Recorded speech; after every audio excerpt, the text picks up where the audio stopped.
These kids, they be getting on my nerves, my nerves, my nerves. These kids, they keep getting on my nerves, my nerves, my nerves. You ready? Yeah. No, but go ahead. All right. Welcome to the Parenting is Trash podcast, episode 6. This is parenting me, Cameron. These are my parents. You want to introduce yourself? I'm Deborah. And I'm Wayne Williams. All right. So this is Brother Wayne. Oh, okay. Yes. AKA Ski. Oh my God. So I wanted to, go through how it was parenting me. So we'll start from the beginning. How was I as a baby? Like up until 2? Oh, I can't remember that one. Oh yeah, but you were so cute. You were a very cute little baby. Everybody said you were so adorable. Really? Yes. You had a lot of hair, Mm-hmm. and you were just a good little baby. I think. Now, behaviorally wise, Cameron was so mild-mannered. He really was. He could entertain himself, and he was easily entertained. So you could sit him in front of the TV, and he would stay there for hours and hours unless he got hungry or he had to relieve himself. Really? Yeah. That's a far cry from my personality. Oh no, I'm still mild-mannered to an extent. Yeah, to an extent. Did I have a terrible tooth phase? Terrible what? Terrible tooth, no. Oh. When kids, like, they turn 2 and they go crazy. No. At 2, still that mild-mannered kid. Adventurous, but not to the extent where you really had to follow behind him like he was going to get into some trouble. So, really good, easy going. I mean, those early years were easy. When do you feel like that changed? When I wasn't mild-mannered anymore? Oh.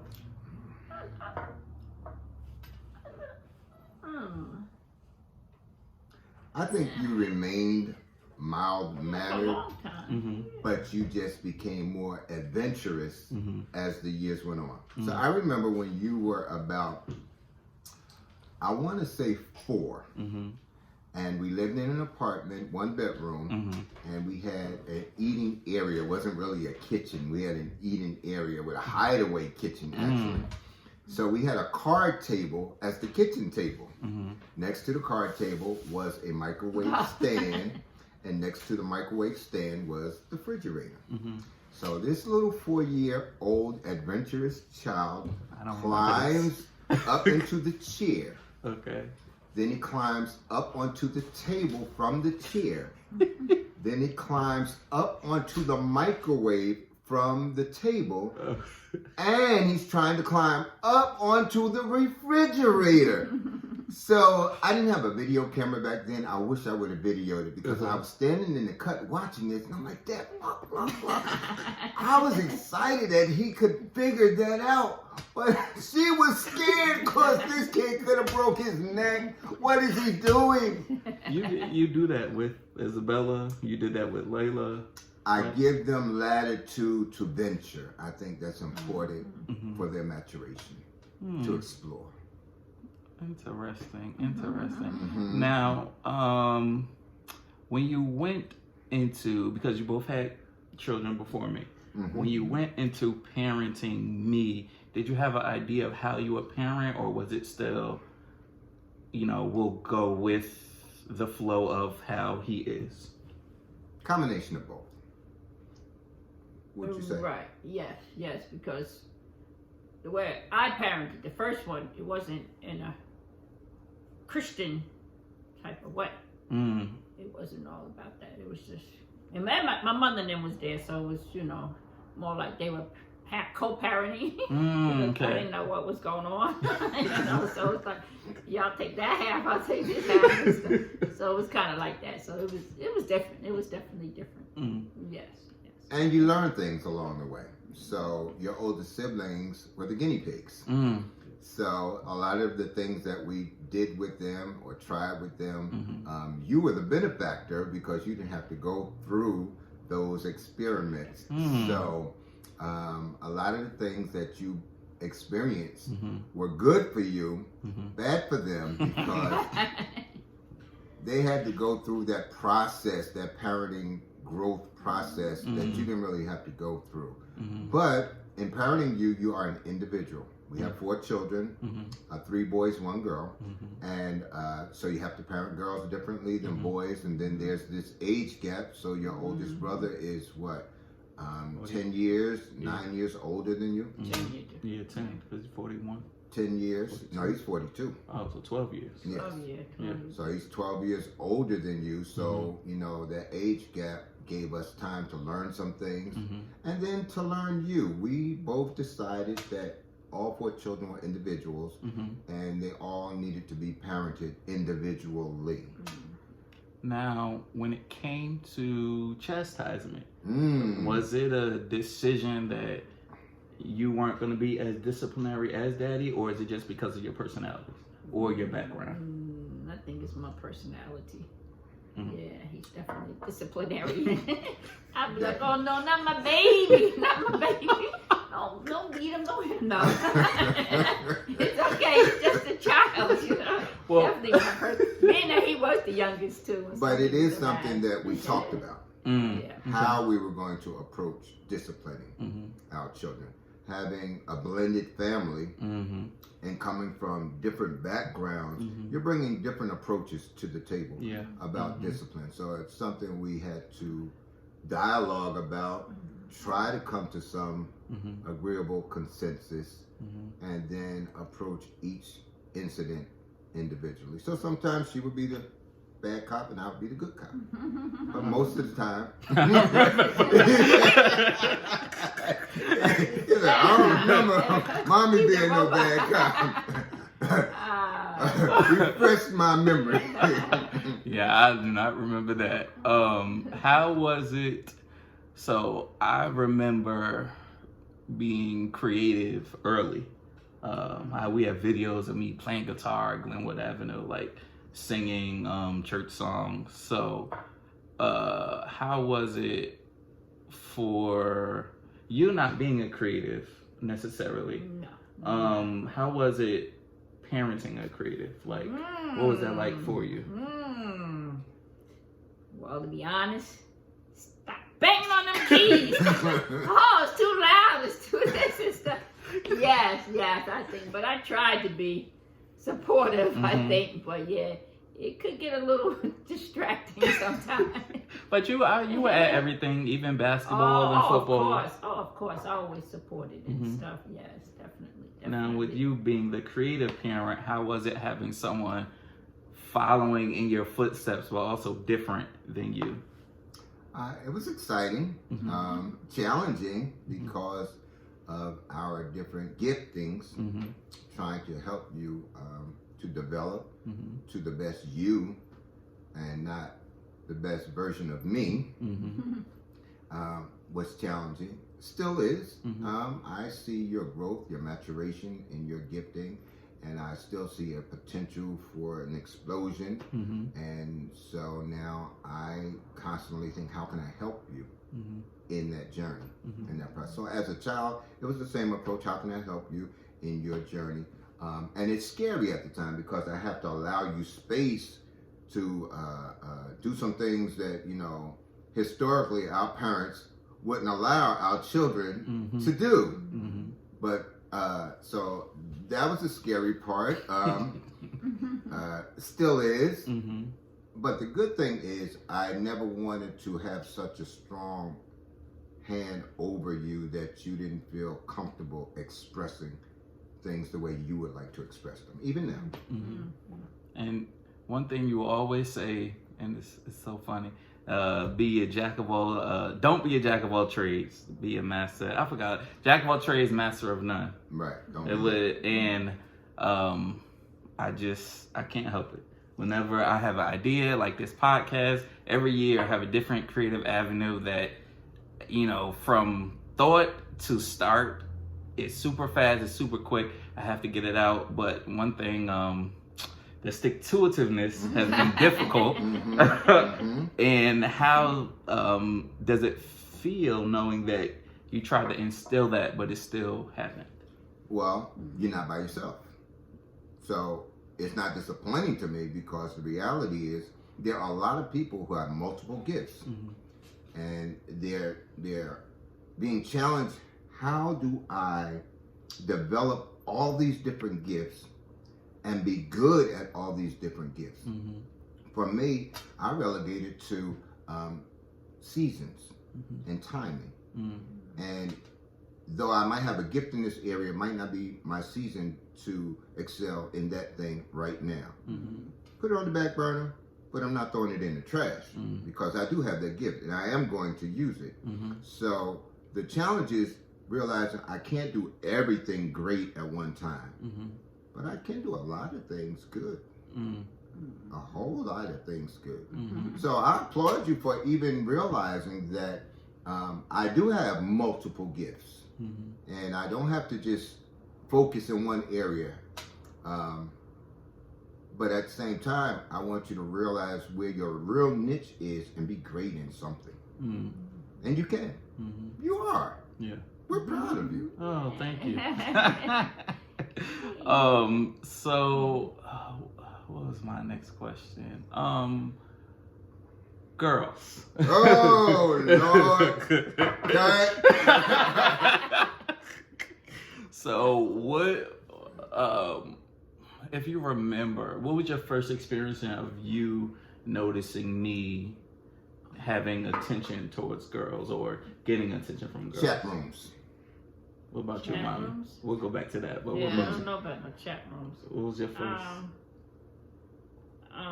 We used to walk the little girl home from school. Say, "Oh, you're just friends." What was her name? Oh, Oh, Danielle. Danielle, little Danielle. Oh, no, not her. No, Danielle. Yeah, Danielle Yeah, Williams. yeah, Yep. yeah. That was Used to George walk- Washington Carver. Uh-huh, Wow. yep, Wow, used to that was a walk- long time ago. Yeah.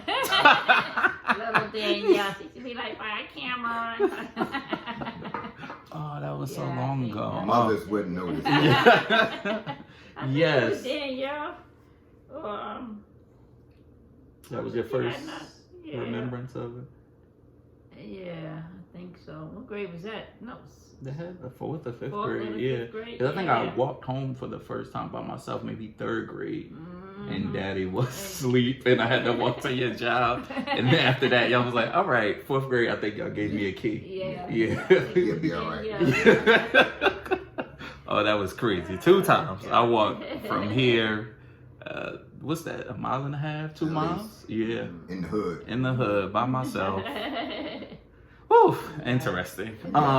So yeah, the chat room. So how was that? Well, what was that like for you? Leading up to the chat room, Yeah. you always had attention from girls. Mm. Girls always wanted to play with Cameron, talk to Cameron, even at church. Everywhere we went. Cameron.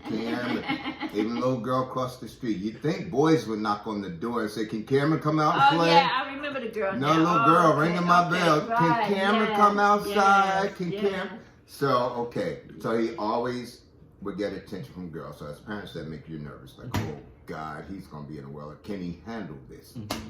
So I thought everything was cool Mm-hmm.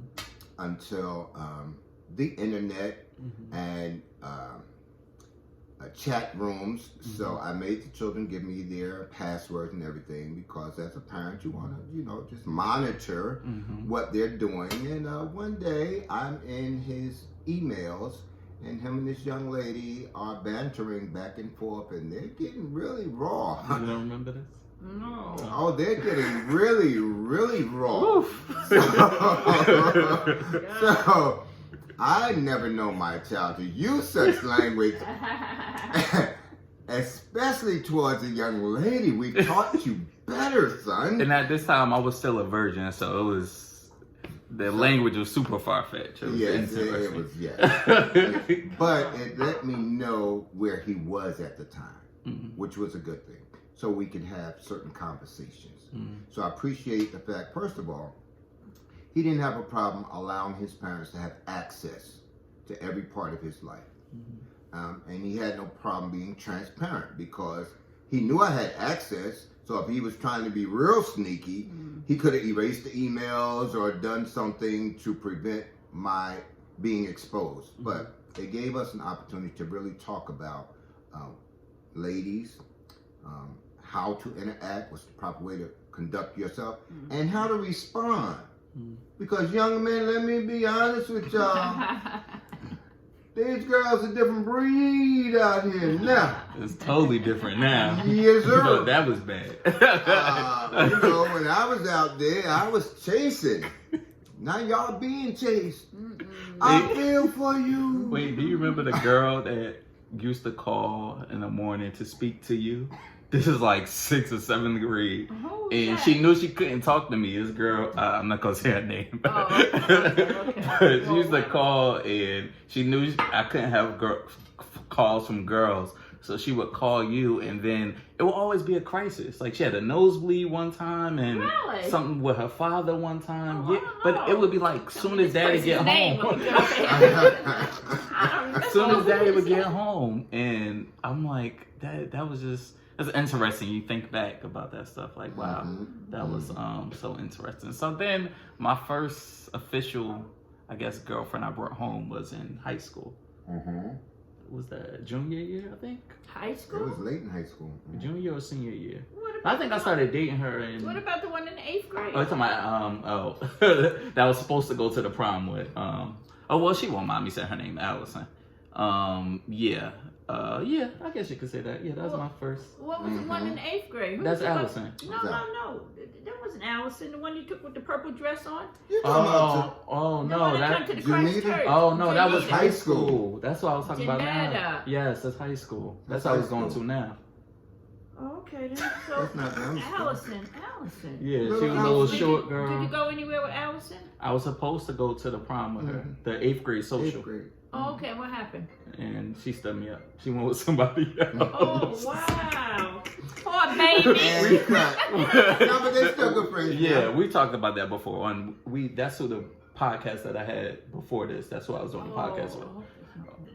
No, it's okay. We can cut it out. I'll leave it. Don't matter. All right. So, high school. My first girlfriend I brought home. That was like 16, 17.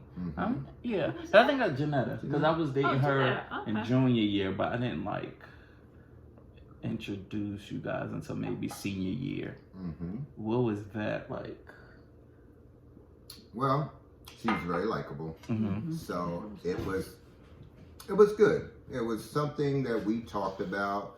You know, it wasn't an age thing for us when we felt comfortable that you should start engaging in a serious friendship with a girl. But, you know, when you were mature enough to handle that kind of responsibility, and we thought you were, and she was very pleasant. So we approved. Okay. And then I graduated high school and... Do you remember when I called you and told you Maya was pregnant? Oh, yes. I was at work. Yep. And I'm thinking you called me to help me, you know, so we could intervene. Intervene with her. And he said Maya's pregnant. I said, by who? Because I'm thinking, you know, I'm not thinking you. I'm thinking, you know, maybe, you know, you want me to help. You know, I knew she her. was in the life group, Yeah, because I knew her and everything. It was in the life group. And I was like, oh, Lord, I don't think I could work the rest of the day. Oh, my God. You know, what happened was when we just waited so long. I think she might have been 6 months at that point. And then they went to the hospital. It was a whole big thing. So they was like, well, we want to talk to your parents. And at that time, I had 18. Yeah, I was 18 already. Do you remember when I told you? Yes, I do. What was that like for you? Honestly, I was disappointed. From a child, we saw so much in you that, you know, we just had these big, grandiose expectations. Maybe it was kind of unfair, you know, you being the youngest child, and, you know, like I said, we experimented with the other ones, so, you know, we thought we was getting it right with you, you know. And now this, I'm like, where did we go wrong? How did this happen? But you know what? All things happen for a reason. So after the initial shock, all life is a blessing. And we were going to be there to support you. You just didn't know what you wanted. Now let me stop. So very true. So very true. So how do you think that I handled it that first year? Because it was more than just being a parent. It was school and working and back and forth between me and Maya, who is now my wife. Y'all have, by this episode, y'all have already seen her. But yeah, how was it that first year watching me handle that? What do you remember? I think, no, you didn't know, because y'all still was talking about going away to college, and no, I think y'all was still, I don't think y'all accepted it too good, because y'all like going to college, and yeah, I think y'all was in La La Land for a while your own stuff, right? Yeah, so you guys asked us to watch the child while you go off and go away to college to enjoy that wonderful experience that people with no children get to do. Well, no, we didn't ask. That was Well, how did that come about? Because Maya, and even Maya, she still wanted to go away to school, so it was like, oh well, Layla will stay with Maya's mother, and then I'll be here and going to school. And I was just like, well, that's not fair. Like, you know, if she got to be here, I got to be here. So then we eventually, when September came, we both were going to Essex County. But yeah, it didn't start out that way. But believe it or not, that first year, although it seemed like a roller coaster, and you guys were trying to figure it out, it was normal. I was a teenage parent. I was trying to figure it out. She was a teenage parent. So we knew what you guys were going through. So we were in a good position to help you navigate through all of that, even though we didn't see eye to eye on how to work through everything. But you guys wanted the best for yourselves, for the child, and for each other, which was good. You still wanted to move forward with your lives, be progressive, achieve your goals. Just wasn't sure at that time about what you wanted to do about each other and this child. You wanted to be a good parent, but you didn't know if you wanted to have a family at that time. Yeah. And that was okay. I mean, you were 18, getting ready to turn 19 years old, and most 18-year-olds, they don't know. They don't even know what college they want to go to, let alone. Lord, I knew. Y'all just didn't want to send me. Full sail? No, at that time, I wanted to go to Emory. Sure. Yeah, it was, I applied to Emory. I got into Emory. I applied to UPenn. I didn't get into UPenn. That's like one of the Ivy League schools. It was University of Maryland, Eastern Shore. That's when we went to. We visited. But can I interject this? So he had an older brother already in college out of state. Oof.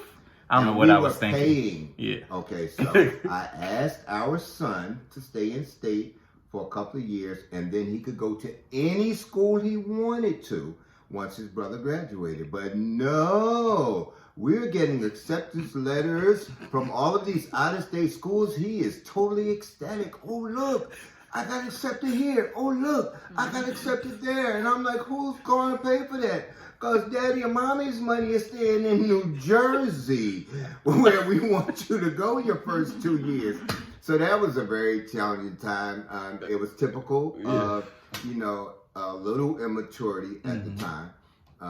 But it also showed where your heart was, what your passion was, what you really wanted to do. And so that first year was interesting. Yeah, Emory was like 40,000 at that time, and that's like a year of y'all's salary. Oh yeah, that was a very. I wanted to go away because New Jersey was just like all I knew, so I wanted to experience something different. But it didn't happen, and it still worked out. You know, Essex County was great, and then that's when we had the band. How was that? Like watching The band. The band, Me, Come Amir, Here. and Marquise. That reminded me of childhood days when we were playing on the piano. No. Oh yeah, no, because we was No, definitely recording no, till like it was 11, 12 o'clock at night. Yeah, it was fine though. I loved them guys and stuff. It was good that you were doing some experience, what you wanted to do and stuff. Yeah. So. Oh, I forgot about this question. Because, you know, I'm married, there's struggles in marriage. It's just normal. When you have kids, it's normal. You know, there's just certain things that you just don't hit the mark on that is blanket across the board. So did the struggles you had in marriage affect your parenting or even your mood sometimes within parenting? Oh yeah. Oh yeah. But that's part of the growth. You know what? As parents, you're still growing too. You're still learning. You're still learning yourself. You're still learning how to make your marriage work. And now you have to come together to try to raise kids. And when you're at odds with each other, you still got to come together. And so it's very, very challenging. And it does affect your parenting. It does affect how you interact with your children. As much as we could, we tried to protect our children from our struggles, but the reality is our struggles are your children's struggles as well. And so hopefully in watching how we dealt with our struggles, it helped prepare you to first of all understand there are going to be struggles. I don't care how happy, how much you love somebody, they're going to be challenges. I don't care how much money you have, they're going to be challenges. But at the end of the day, how do you work through them to make sure that the outcome is what you want it to be? So, yes, to answer your question, yes, our challenges affected our mood affected our parenting. But at the end of the day, it's a good thing because it gives your children a realistic view of what life really is. They weren't raised in a bubble where everything was perfect all the time, and you never saw your parents at odds, and you never, there was never lack. You know, you got a chance to see it all and see the outcome of it all. And so hopefully it prepared you for parenting. Yeah, it's still very stressful. This is how this podcast came to be. So I could get my struggles out.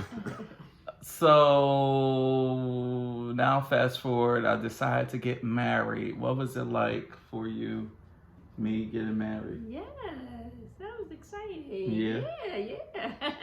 Very I exciting. was excited. I was so I don't think proud. nobody else. Yeah, you were the first one, right? Because Nobody Misha ain't else. got married yet, or Tariq, or Did she? First No, I date. think she. She got married. She had a small wedding. That was July, the month before us. So she's okay. her anniversary is, I think, is it July? No. Isn't it? No, this is around the same time. She got married. Because she had two, February 14th. February. But that's the same year. She got married in I thought y'all August. married before Kamisha. No, because we got married in August. And She got married in August. Yeah, so it had to be the year after or the year before. After. So you got married August. She got married. Oh no, it had to be the No, year no, before. no. Yeah, they got The year married before. 2014. Right. And then they had a ceremony the Right. 14th of February of that same year. That's what it was. That's the guy that y'all got Same married. year you got married. Yeah, Right, so the right. ceremony we had up at Rampo was August of 2014. Right, Yeah, right. but the 9th. We're the 8th and they're the 9th. Oh, But to okay. answer your question, Yeah, Yeah. very excited. we were excited. Yeah, I love As a father, seeing a son take responsibility, not just in the sense of, I'm in love with this woman, and I want to spend the rest of my life with this woman, but now you have a child involved, and taking responsibility for the family now was so encouraging to me. You just saying, I'm going to take care of this woman and my child for the rest of their lives. And I was excited for you guys. Still am. it. Yeah. It was know, beautiful. Yes, Beautiful it's a good crazy. Yeah. It's like, wow. Yeah, that was a very exciting day. Yeah, absolutely. Yes, I would. I- Beautiful. I wouldn't do it again because it's stressful. Yeah, marriage or planning Maybe the that wedding, day, yeah. Yeah. It's, Wedding. Yeah. oof. That's a lot. And then we had another child, basically a year after that. What was that like? Did you have any? What do you mean a year after that? Because They got Isabella was born married, 2016. Yeah. We got married 2015. Oh, Bella was born okay. 2016. Did you have any reservations about that? Us only being a year in marriage, or was it just excitement of another child? No, actually, I was excited, but I was concerned about y'all. I think, 'cause especially you, because you was like, "Oh, I don't want to have another child and stuff." So I was more concerned, but about you. But no, I guess I would say I was kind of worried because we did want y'all to get on your feet and get established with late, and I don't know if you was working then and stuff. Yeah. Just wanted to get y'all life, y'all life on the track and stuff before you had another one and stuff. Yeah.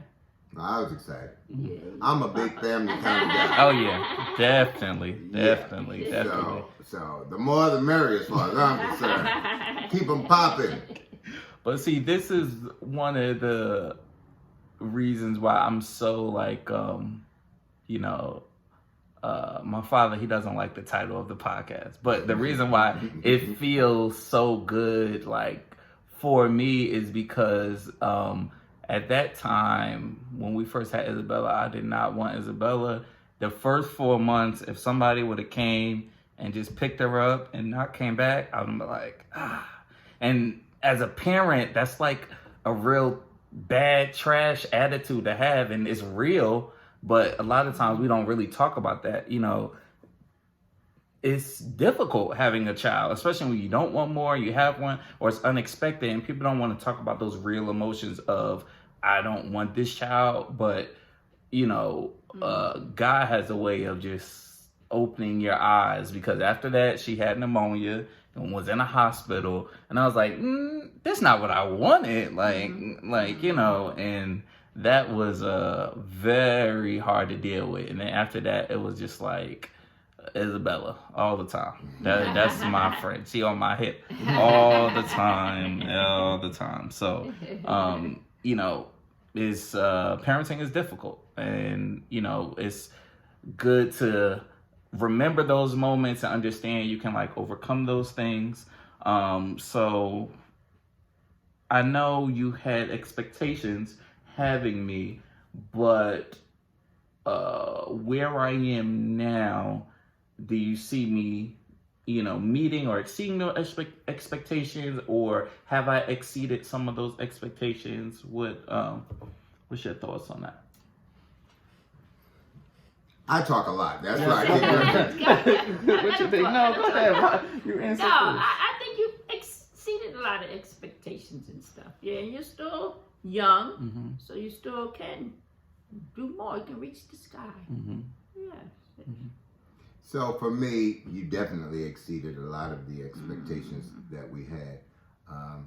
But God had to show me some of the expectations were unrealistic, and they were what I might have wanted for you. Like what? Like graduating from college. Okay. It might not be necessary for you to get a college degree to succeed in what you're pursuing. And I've come to accept that. There's some other things that I know you will achieve that I still have an expectation for you for. But at your age right now, where you are, being married with children, working, taking care of your family, being responsible for them totally, I am just ecstatic as a parent. I couldn't ask for more. And you love God too. I mean, oh, wow. But just see how you interact with your wife and your children, and take care of your responsibilities. Statistically, a lot of kids your age have come home to live with their parents, and you guys came here for a period of time just to get on your feet. Yeah. But you didn't stay there and get comfortable. You really wanted to be independent. You really wanted to be self-sufficient. And so you found a way that you can get back out there and take care of your family. And those things really excite me about you and watching you grow. But like I said, man, I see so much that's going to happen. I don't want to act like I'm all that prophetic and I'm going to speak these things because I know they're going to happen. You're already on that track. You want them. There's a hunger. There's a thirst. There's a passion. And I'm just excited to still be here to see it and to enjoy it with you. And I'm excited that, you know, you still like coming to your parents' house. Yes. You exceeded our expectations. I'm bringing the kids back. Yes. You know, that's so funny because that's one of the things me and Maya talked about with moving. And although I have a strong desire to travel, it's so hard because I've, you know, even though we've had struggles throughout the years of just me like not wanting to be here, and I've just always had an issue with authority. It's just ingrained. I don't know what it is. He says it's leadership, but I'm just like, it's ingrained in everywhere I go. And because, you know, they brought me up, you know, I was talented, I guess, educationally, but they just brought me up to kind of be a leader and challenge things. You know, you always say, eat the meat and spit out the bone. But I took that literally. So every authority that I could challenge, I would just do it. And, you know, in certain areas it worked and it helped me be a leader. In other areas it was like, Cameron, we got to call your parents. But, oh, Lord, I forgot where it was going. But we just talked about, it just went off on a tangent. Oh, my goodness. Lord, I forgot what I was talking about. Oh, but, what were you just saying? Now, you know, I'm over 52. I can't remember nothing. No. Were you talking about achievements or that was before that? Achieving more. Yeah. About school. Oh, no. Well, actually, we were saying about you coming home, being home with Yes, there we go. With the, so, with the yeah, we kids. talked about that, and I realized, like, as I got older, and I was like, I'm so comfortable with having access to the family that I enjoy being around, like just having easy access. Like it's so hard for me to be like, all right, we're gonna move, and then there's nobody there. Like even if they're 20 minutes away, it feels so far because I walk to your house in 20 minutes. It's a 5-minute drive, you know. Oh, Lord. Oh, he's gonna be with us. We're gonna move. Not going anywhere. That's what he means.